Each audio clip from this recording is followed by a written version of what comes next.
minasyaitonirrajim. Bismillahirrahmanirrahim. Assalamualaikum warahmatullahi wabarakatuh.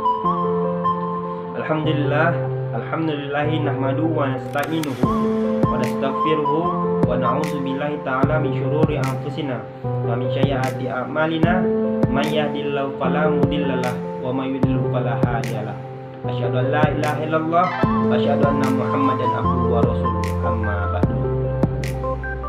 Baiklah, saya Alvindo Setia. Di sini saya akan mempresentasikan tentang teori, mazhab dan aliran hukum di pelajaran pengantar ilmu hukum. A. Teori mazhab tentang hukum. Teori hukum hakikatnya adalah suatu keseluruhan pernyataan yang saling berkaitan berkenaan dengan sistem konseptual, aturan-aturan hukum, dan putusan-putusan hukum. Dan sistem tersebut tidak sebagian yang penting dipositifkan. 1. Teori hukum alam. Mazhab teori hukum alam adalah telah ada sejak zaman Tuhan yang diajarkan di antara lain oleh Aristoteles, yaitu membagi dua macam hukum antara lain: A. Hukum yang berlaku dengan penetapan penguasa negara. B. Hukum yang tidak bergantung dari pandangan manusia tentang baik dan buruknya hukum yang asli. Yang kedua, teori sejarah. Aliran baru ini timbul di Eropa yang dipelopori oleh Fritz Karl von Savigny tahun 1779 sampai dengan tahun 1861, bahwa hukum itu harus dipandang sebagai suatu penjelmaan jiwa atau rohani suatu bangsa. Selalu ada hubungan yang erat antara hukum dengan kepribadian suatu bangsa. Kemudian yang ketiga, teori teokrasi. Pada masa lampau di Eropa, para ahli pikir, filosof menganggap dan mengajarkan bahwa hukum itu berasal dari Tuhan Yang Maha Esa, dan oleh sebab itu maka manusia diperintahkan Tuhan harus tunduk pada hukum. Kemudian yang keempat, yaitu teori kedaulatan rakyat. Pada zaman Renaissance,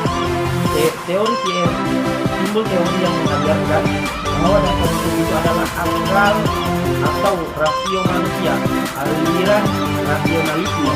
Menurut ajaran ini, rasionalisme ini, bahwa raja dan penguasa negara lainnya memperoleh kekuasaannya itu bukanlah dari Tuhan, tapi dari rakyatnya. Kemudian yang kelima, yaitu teori kedaulatan negara.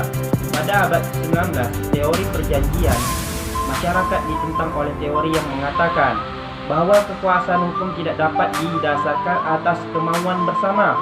Seluruh anggota masyarakat, hukum itu ditaati karena negaralah yang menghendakinya. Kemudian yang keenam, teori kedaulatan hukum.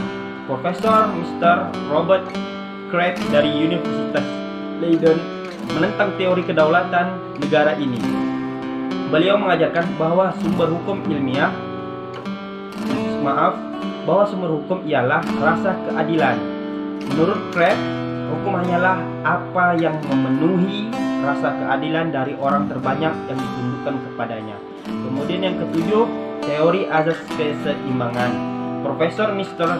Krenberg, murid dari pengganti Profesor Mr. Craig, berusaha mencari dalil yang menjadi dasar berfungsinya kesadaran hukum orang, bahwa kesadaran hukum orang itu menjadi sumber hukum.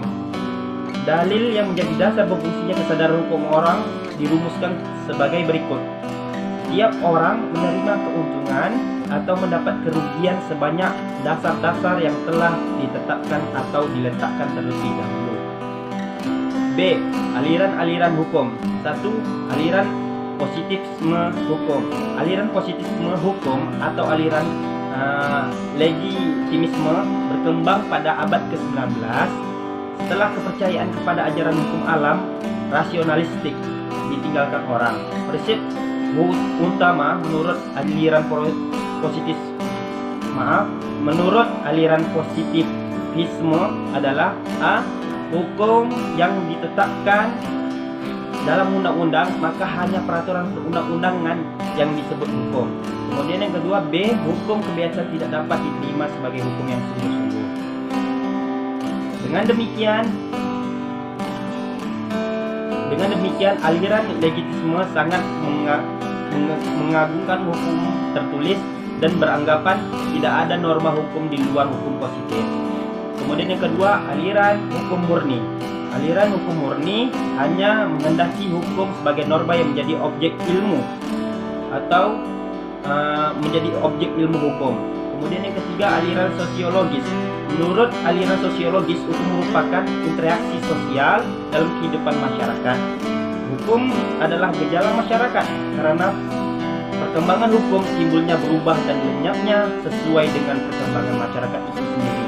Kemudian yang keempat, aliran realisme hukum.